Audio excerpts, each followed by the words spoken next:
কাল্লা সাউফা তা'লামুন, আল্লাহ তাআলা বলে বান্দা খুব দ্রুতই তুমি জানতে পারবে, বুঝতে পারবে যে কি তোমার করা উচিত ছিল অথচ তুমি কি করেছো। ফিল কবরে, তাফসীরের মধ্যে লিখছে যে কবরের মধ্যে। সুম্মা কাল্লা সাউফা তা'লামুন, আবার তুমি জানতে পারবে, বুঝতে পারবে ফিল আখিরাতে, আখিরাতে কি ছিল উচিত তোমার অথচ তুমি কি করেছো। কিন্তু ফায়দা কি হবে? বুঝে তো আসছে, লাভ কি হবে? কবরে তো তুমি বিষয়টা বুঝছো,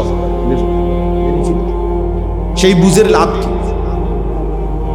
আজ বুঝলে লাভ, আজকে বুঝলে কি, আজকে বুঝলে ফিরবার সুযোগ আছে, আজকে বুঝলে নিজের ভুল শুধরানোর সুযোগ আছে, আজকে বুঝলে নিজের পাপ তওবা করে আল্লাহ থেকে মাফ নেওয়ার সুযোগ আছে, আজকে বুঝলে নতুন উদ্যমে আমলের মধ্যে লিপ্ত হওয়ার, আমল শুরু করার সুযোগ আছে যে ঠিক আছে আমি পেছনটা ভুল করছি, কিন্তু আজ তো বুঝছি বেঁচে থাকতে, তা আমি নতুন করে তওবা করে আমল শুরু করছি।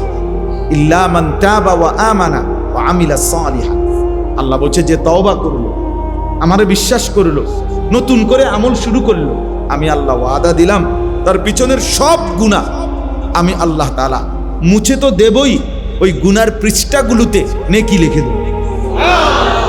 ফাউলাইকা ইউবাদদিলুল্লাহু সাইয়্যাতিহিম হাসানাত, কোরআন শরীফের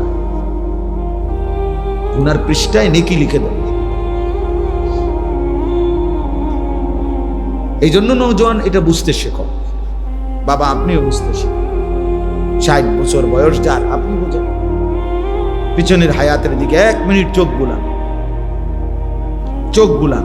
60 বছরের আখিরাতের অর্জনটা কি? 60 বছর বয়স এখনো বিড়ি খান, তাহলে আপনি ফিরবেন কখন? 60 বছর হায়াত হয়ে গেছে, আপনি এখনো চা দোকানে, টেলিভিশনে, রঙিন টেলিভিশনে নাচ গান দেখেন। আপনি যে কত বছর ধরে নাচ গান দেখেন, তাহলে আপনি ফিরবেন কখন? 60 বছর বয়স হয়ে গেছে, এখনো কথা বললে, গালি দিলে গালি ছাড়া কথা বলতে পারেন না, এমন অসভ্য অভ্যাস আদৌ ছাড়তে পারলেন না। ছাড়বেন কখন? সময় হবে কখন? তাহলে কি বুঝাইতে চাইছেন? আপনি 600 বছর বাঁচবেন? কি বলেন চাচা? 600 বছরের হায়াত নিয়ে আসছেন? ভেবে দেখেন, ইনসাফ করে, ইনসাফ করে বাবা। 60 বছর হয়ে এখনো কিস্তি নেয়, এখনো কথা বললে মিথ্যা বলে, এখনো মেল মিটিং এ বাটফারি করে, এখনো মানুষের জমি ঠেলে, এখনো রাস্তার মহিলার দিকে রাক্ষসের মতো হা করে তাকায়া থাকে। কি নিকৃষ্ট মানুষ! তাইলে ফিরবে কখন? কত বছর পর? গুনাহ ছাড়ার টাইম হবে কখন? আখিরাত মনে পড়বে কোন? আল্লাহকে চিনবে কোন? এবার তোমরা ছেলেরা বলো বাবা, 365 দিনে 1 বছর, 365 দিনে কোনোদিন যে ফজরের নামাজ পড়লা না, তুমি আব্বা বলো যে আর কোনোদিন পড়তা না, তাই কেমনে পড়বা? তুমি তো 365 দিন হয়ে গেছে, খোদার 1 বছর কোনোদিন ফজরের নামাজ পড়লা না। আল্লাহকে এইভাবে ভুলে যায় মানুষ? মুসলমান আল্লাহকে এইভাবে ভুলে যায়? ইসলাম এভাবে ত্যাগ করে মানুষ? 365 দিনের 1 বছরে কোনোদিন মনে পড়লো না, তাহলে কি হবে? এটা এর পরিণতিটা কি? এজন্য এটা জরুরি বিষয়, মনে রাখবেন বাপ। কোরআনুল কারীমের মধ্যে আছে, খোদার কসম, আল্লাহ বলছে বান্দা যখন অব্যাহত গুনাহ করতে থাকে, মানে ধারাবাহিক, আল্লাহ বলেন আমি একটা সময় সিদ্ধান্ত নেই যে ঠিক আছে আমি তাকে এই মন্দ পথেই, গুনার পথেই চালাবো, একদিন তাকে এই পথেই জাহান্নামে ফেলবো। কোরআন শরীফের আয়াত। আর ঠিক আছে তোরে আর কোনোদিন ফিরাবো না, ভাত খানানো দরকার খাওয়াবো বেটা, দুনিয়া চলা দরকার, ঠিক আছে, এগুলা চলবে, বউ বাচ্চা ভাত তরকারি এগুলা হবে, এগুলা তো আমি আল্লাহ তাআলা কাফের বেঈমান রেও খাওয়াই, তোরে খাওয়াইতে সমস্যা। কুত্তা বিলাইরে আমি ভাত খানা খাওয়াই, জন্তু জানোয়ারকে আমি খাওয়াই, তোরে সমস্যা। তোদের মানুষের চাইতে তো আমি জানোয়ারকে বেশি খাওয়াই। আল্লাহ তাআলা মানুষকে বেশি খাওয়ায় না জানোয়ার। প্রাণীবিদ্যা গবেষকদের কথা হলো, একটা হাতি একদিনে 250 কেজি খাবার খায়, 90 লিটার পানি পান করে। একটি তিমি সাগরের একদিনে আর একবারে 200 জন শক্ত সামর্থ্যবান যুবক যে পরিমাণ খানা খায়, এক লোকমায় তিমি যে পরিমাণ খানা খায়। তাই দুনিয়া আমরা বেশি ভোগ করি। ভেবে দেখেন, খুব বেশি দুনিয়া আমরা কি ভোগ করলাম? সে কারণে আল্লাহকে ছেড়ে দিলাম, আখিরাতকে ছেড়ে দিলাম। এই জন্য বললাম, আল্লাহ বলছে নুয়াল্লিহি মা তাওয়াল্লা ওয়া নুসলিহি জাহান্নাম। বান্দা মনে রেখো, একদিন আমি তোমার এই ভুল পথেই, গুনার পথেই চালাবো। অনেক দিন হয়ে গেছে নাফরমানি, বেশি বাড়াবাড়ি করতেছো। 30 বছর ধরে ব্যবসা করো, একদিনও প্রতিদিন একদিনও সত্য বলো না, প্রতিদিন ওজনে কম দাও, এটা ব্যবসা? মুসলমান 30 বছর ধরে ব্যবসা করো, প্রত্যেকবারই সুদে টাকা নিতেছ, সুদে দিতেছ, কিস্তি নিতেছ, এটা মুসলমান? ঠিক আছে, চলো, ঠিক আছে, চলতে থাকো, আর ফিরাবো না, আর ফিরাবো। আল্লাহ যদি সিদ্ধান্ত নেয়, তা আল্লাহকে ফেরাবে কে? আল্লাহর সিদ্ধান্ত থেকে আমাদের ফেরানোর কার যোগ্যতা আছে? বুঝেন না? আমি তো আফসোস করি ওই মানুষের জন্য, বাঁকা হয়ে গেছে বুড়া, এখনো বিড়ি সিগারেট খায়। আমার খুব ভয় লাগে যে হায় চাচা, এই চাচার যদি হালাত হয় যে মৃত্যু পর্যন্ত আর কোনোদিন ফিরলো না, তো এই দুর্গন্ধওয়ালা মুখ নিয়ে উনি নবীজির সামনে কেমনে দাঁড়াবে? কিভাবে দাঁড়াবে বলেন, ইনসাফ করে? এরকম এক একটা বিষয়। আজকে 40 বছর 30 বছর একজন মুসলমান, আপনার ঘরে রঙিন টেলিভিশন চলে প্রত্যেক দিন, প্রতিদিন বউ বাচ্চা ছেলে মেয়ে নাচ গান দেখে, নর্তকীর ছবি দেখে। আহা, তার মানে 30 বছরও একজন মুসলমানের মনে পড়লো না যে এটা গুনাহ? কি রে ভাই, বুঝেন নাই আমার কথাটা? আপনি কি 30 বছরও কোনোদিন একটু চিন্তা করলেন না যে আমার সন্তান পরিবারকে এর থেকে ফিরানো দরকার? কোনোদিন মনে পড়লো না? এটা কেমন? এত শক্ত মুসলমান হয় কেমন? মুসলমান এত শক্ত পাপী হয় কেমন বলেন? এইটা আপনি ভাবেন, ছেলেরা, বাবা তোমরাও ভাবো, কতদিন ধরে নামাজ পড়ো না, 5 ওয়াক্ত নামাজ যে কোনোদিনে পড়ো না। আমার বাপ, তুই মুসলমানের বাচ্চা হলে কেন? কে তোমারে বললো মুসলমান? কে তোমারে বললো মুসলমান? হ্যাঁ, তুমি মানুষের বাচ্চা হলে কিভাবে? একদিন একবার একটি সেজদা শুধু দেয় নাই, একটা সেজদা। সেদিন থেকে আল্লাহ তাআলা ইবলিসকে বললেন, আজকের থেকে তুই শয়তান। এর আগে তো তাকে শয়তান বলা হতো না, বুঝেন নাই? ইবলিস আগে কি ছিল না? শয়তান ছিল না, ও তো ছিল মুআল্লিমুল মালাইকা, ফেরেশতাদের শিক্ষক ছিল। আজ একটা সেজদা দেয় নাই শুধু। আল্লাহ বলছেন, 1 নম্বরে তুমি শয়তান, 2 নম্বরে বলছে তুমি রাজিম, তুই রাজিম, অভিশপ্ত। 3 নম্বরে বলছে ওয়া ইন্না আলাইকাল লা'নাতা ইলা ইয়াউমিদ্দিন, ইবলিস এখন থেকে নিয়ে কিয়ামত পর্যন্ত তোর উপরে আমি আল্লাহর লানত, লানত তোর উপরে। এজন্য বেনামাজি তোর উপরে আল্লাহর লানত। বেটা, তোদের যাদের কপালে সেজদা নাই, ওই কপালে আল্লাহর লানত। বেটা, খোদার লানত পড়ে তবু ভাত খাও। আরে বললাম না, ভাত তো জানোয়ারও খাও। পেশাব পায়খানা করো, পেশাব পায়খানা তো জানোয়ারও করো। ঘুম যাও, ঘুম তো জানোয়ারও যা। যৌন চাহিদা পূরণ করো, হ্যাঁ যৌন চাহিদা তো জানোয়ারের, কুত্তা বিলেরও তো বাচ্চা হয়, কুকুর শুয়োরের বাচ্চা হয় না, গরু ছাগলের বাচ্চা হয় না। তো জীবন মানে এটুকুই, ভাত খাইলাম, ঘুম যাইলাম, পেশাব পায়খানা করলাম, আর লজ্জাস্থানের যে চাহিদা আছে সেটা পূরণ করলাম, খালাস। এর নাম জীবন, এর নাম মানুষ, এর নাম মুসলমান। বেনামাজি ছেলে তোমরা এখানে বেশিরভাগ, চেহারা দেখেই তো বোঝা যায়। আমি তো বুঝি বাবা, আমি তো বুঝি। মুসলমানের সমাজে সেজদা না দিয়ে এত বড় নিকৃষ্ট জানোয়ারের মতো জীবন কেমনে কাটাও? রাস্তার কুত্তার দিকে দেখো না, কুত্তাও সেজদা দেয় না, তুমি জানোয়ারও সেজদা দাও। এই জন্য আমি প্রায় পরামর্শ দেই যে তোমরা যারা সেলফি তুলতে মজা পাও, বেনামাজি তোমরা কুত্তার লগে সেলফি উঠাই, তাইলে তোমাদেরকে মানাইবে ভালো। কারণ ওই জানোয়ারও সেজদা দেয় না, তুমি জানোয়ারও সেজদা দাও। ওর সাথে ছবি উঠাইবা, উঠাইয়া পোস্ট দিবে, তাইলে চমৎকার দেখা, মানাবে ভালো। আরবিতে বলে জুতার সাথে জুতা মিলছে, জুতার সাথে জুতা কি হয়েছে, এই জন্য জানোয়ারের সাথে জানোয়ার মিলছে।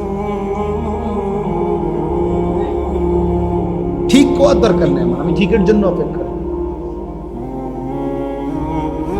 মস্কারি করো না, ঠিক বলারও দরকার, তুমি শোনো আলাদা। আমি প্রথমে এই জন্য বলছি আলাদা, একজন শোনো, তুমি বদলাও, ও না বদলা, ও না বদলা। আমরা একসাথে প্রাইমারি স্কুলে অনেক ছেলে পেলে আমরাও খেলছি একসাথে, তো সবাই মাদ্রাসায় পড়ে না, তাই বলে আমি ছাড়ি না। কথা বোঝেন না?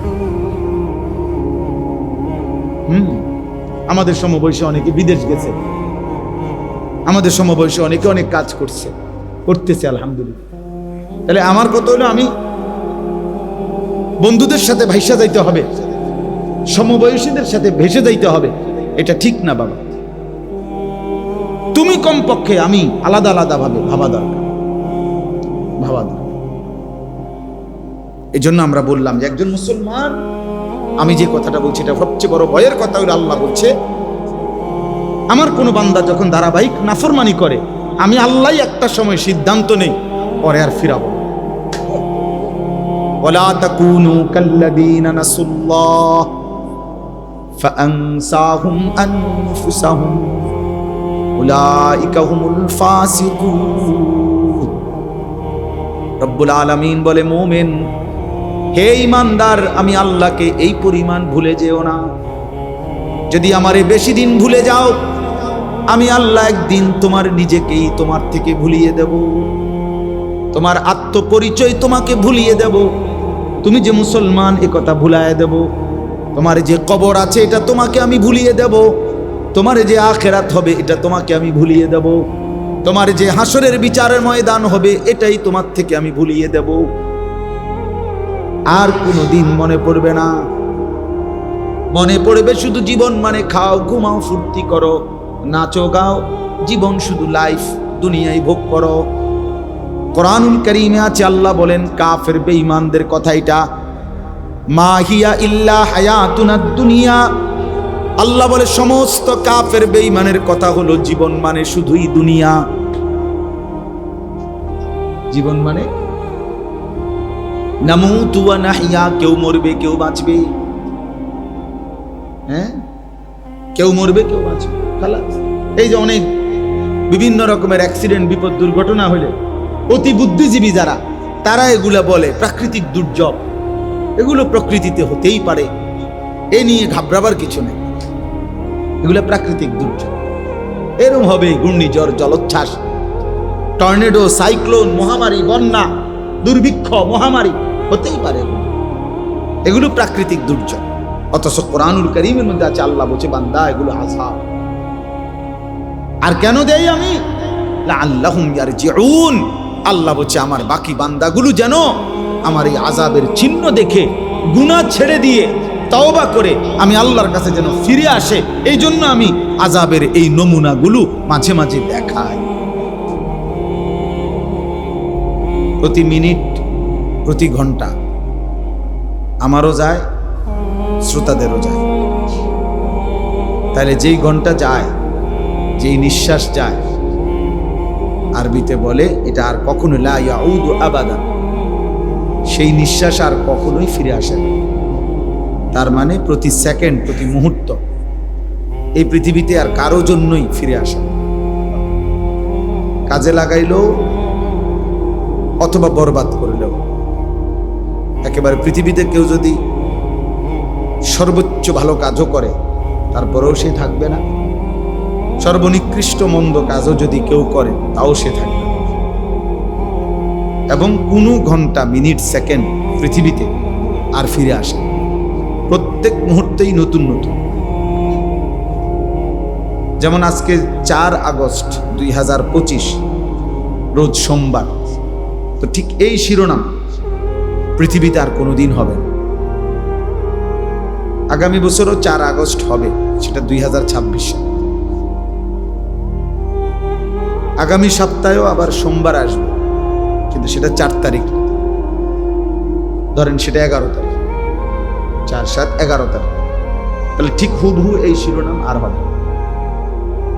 এজন্য কিতাবের মধ্যে আছে প্রত্যেকটা দিন যখন ভোর হয় তখন পৃথিবীবাসীকে ডাক দেয় আল্লাহর কুদরতে, ডেকে বলে যে হে আল্লাহর বান্দা, আমি একবারের জন্যই এসেছি, আমি আর আসবো না, তুমি আমারে কদর করো, বরবাদ করো। প্রত্যেকটা সন্ধ্যা যখন হয়, প্রতিটা সন্ধ্যা সূর্য যখন ডুবে, তা আবার নতুন করে বলে যে হে পৃথিবীবাসী, আজকের রাত আমি একবারই আসছি, আমি রাত আর কোনোদিন আসবো না, নতুন রাত আসবে, আমি আর কোনোদিন ফিরব না, তুমি আমারে নষ্ট করো না, কদর করো। তাহলে প্রতি ঘন্টা, মিনিট, সেকেন্ড, সপ্তাহ, দিন, মাস, বছর আমাদের জীবনে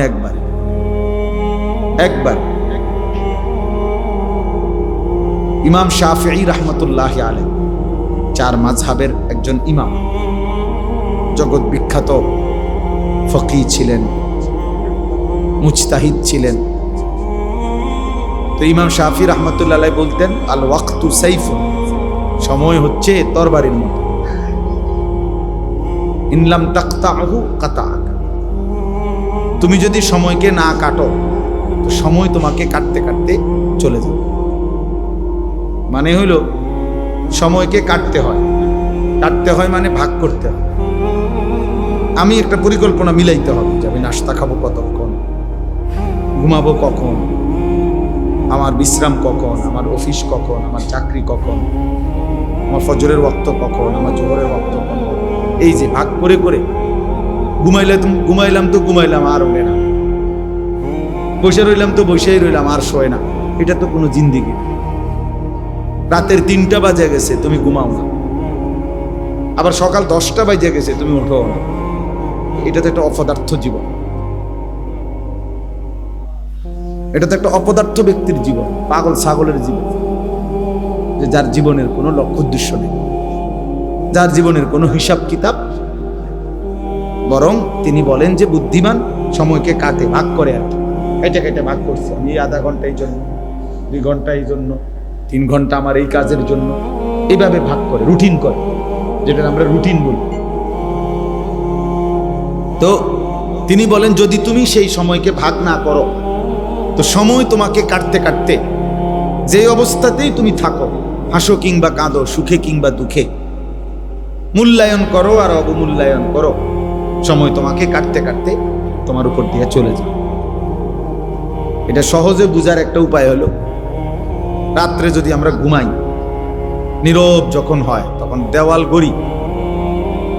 ঘড়ির আওয়াজের দিকে যদি কেউ খেয়াল করে তাহলে বুঝবে। আমি অনেক সময় এটা, আমার বাসার দেওয়াল ঘড়ি আছে বাসায়, আমার ওইটার দিকে ভাবি আর কি, ওইটার একটা সেকেন্ডের কাটাটা কাট কাট কাট কাট কাট কাট করে হালকা আওয়াজ হয়।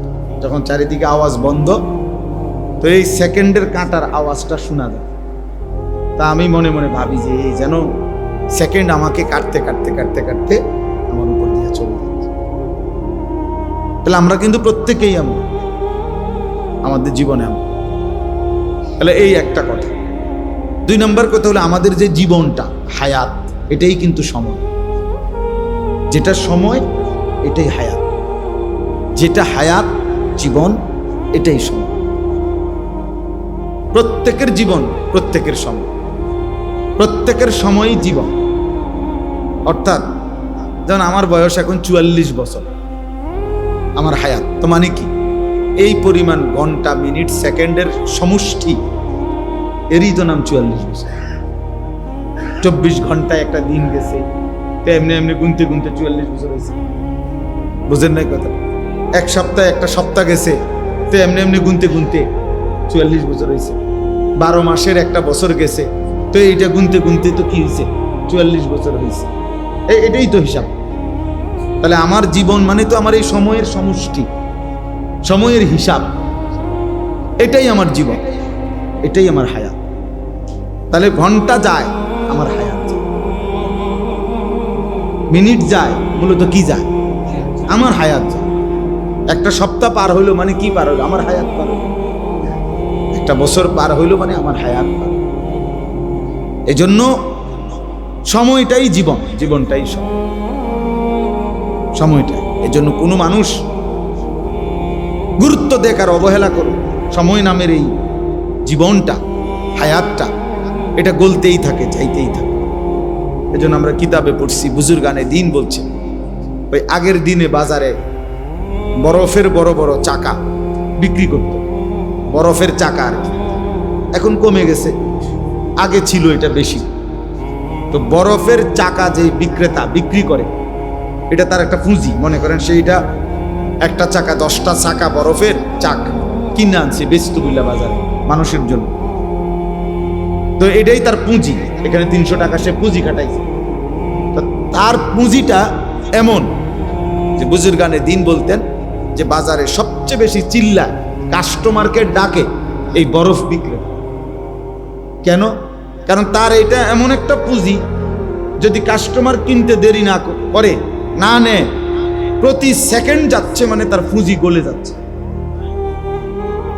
এটা তো চাক বরফ, এটা যদি বেচা না হয় একটা সময়ের ভিতরে, 10 মিনিট হোক 1 ঘন্টা হোক, একটা পর্যায়ে যদি বিক্রি না হয়, তাহলে তার কিন্তু পুঁজি শেষ, পুঁজিটা গলে যাবে, পুঁজিটা গলে যাবে। ঠিক আমাদের হায়াত এমন, আমরা যদি কাজে না লাগাই, খোদার কসম ওই বরফের চাকার মতো গলে গলে আমাদের হায়াত ঠিকই শেষ হবে, আমার পুঁজি শেষ হয়ে যাবে। একদিন এমন একটা ভোর হবে, একদিন একটা আফসোস হবে।